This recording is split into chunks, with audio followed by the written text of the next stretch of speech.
खाने वाले व्यक्ति को नहीं पता कि अच्छा नहीं होता, फिर भी खाता है। मांस खाने वाला, किसी जानवर को मार के खाने वाले व्यक्ति को क्या नहीं पता कि यह पाप है, पर फिर भी खाता है। एक बात बोले, ना पता हो कि पाप है तो कुछ गलत करे तो इतना पाप नहीं लगता, लेकिन जानते हुए भी उसको करना, ये तो महापाप लगता है, घोर पाप लगता है।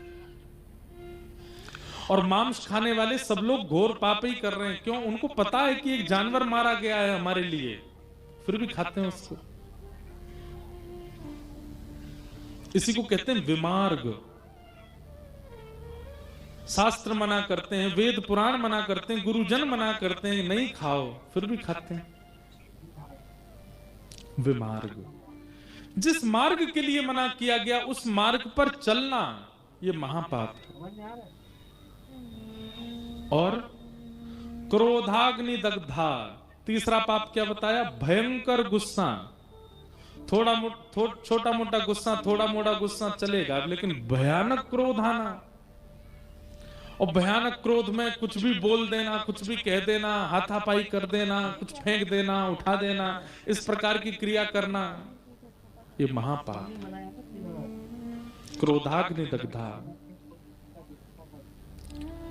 कुटिलश्च कामिनः। अब कुटिल किसको कहते हैं? ये चौथा रूप है पाप का। कुटिल का मतलब क्या है?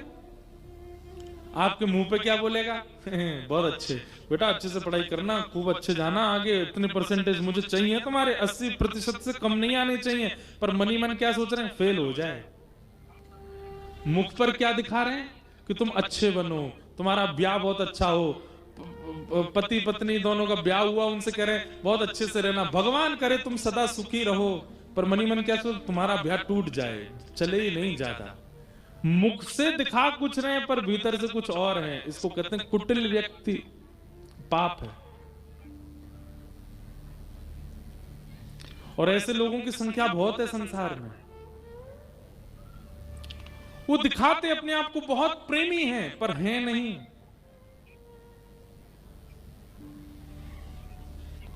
कामिनः,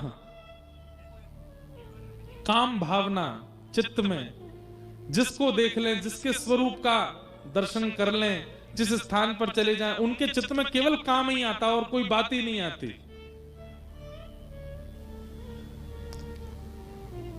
ये महापाप के लक्षण हैं। ऐसा व्यक्ति अगर परिवर्तन की भावना से अपने दोष को आगे रख करके अगर कथा सुनने बैठे, तो कथा उसके उस दोष को नष्ट कर देगी। जैसे कि कोई व्यक्ति दुराचरण करता है और वो अपने दुराचरण के भाव को जानता, बोले मैं बहुत जल्दी इंप्रेस हो जाता हूं गलत करने वाले लोगों से। कई लोग ऐसे होते हैं, वो पीते नहीं है पर वो पिलाते हैं सबको। उनको देखना ही अच्छा लगता है, पियो पियो बढ़िया, ये आपस में लड़ेंगे मुझे बहुत आनंद आएगा। ये दुराचरण है, ये पाप है। एक मिला था मुझको, कहीं एक बालक आया, बोले महाराज जी एक बात पूछ रही हूँ। मैंने क्या? मैं पीता नहीं हूँ। मैंने तो मेरे जो मित्र हैं उनको मैं पिलाता हूँ। मैंने फिर वो आपस में लड़ते हैं, मैं देख के आनंद करता हूँ। मैं तो पानी ही पीता हूँ, पर उन लोगों पे हजारों रुपया खर्च करता हूँ, क्योंकि पी के फिर उनके सच निकल के आते ही आते। मैंने कहा बेटा, उनको जितना पाप लगेगा ना, मल्टीप्लाई इनटू 1000 लोग तुझको लगेगा। तू करवा रहा है उनसे पाप। ये दुराचरण है। दुराचरण करने वाला व्यक्ति अगर कथा सुने तो उसका दुराचरण भाव दूर होगा, लेकिन सुनने से नहीं होगा। मैं ऐसे कितने लोगों को जानता हूं, हजारों कथाएं सुन चुके हैं, लेकिन आज तक उनके हृदय का काम नहीं मरा, आज तक उनके हृदय में कोई परिवर्तन नहीं आया।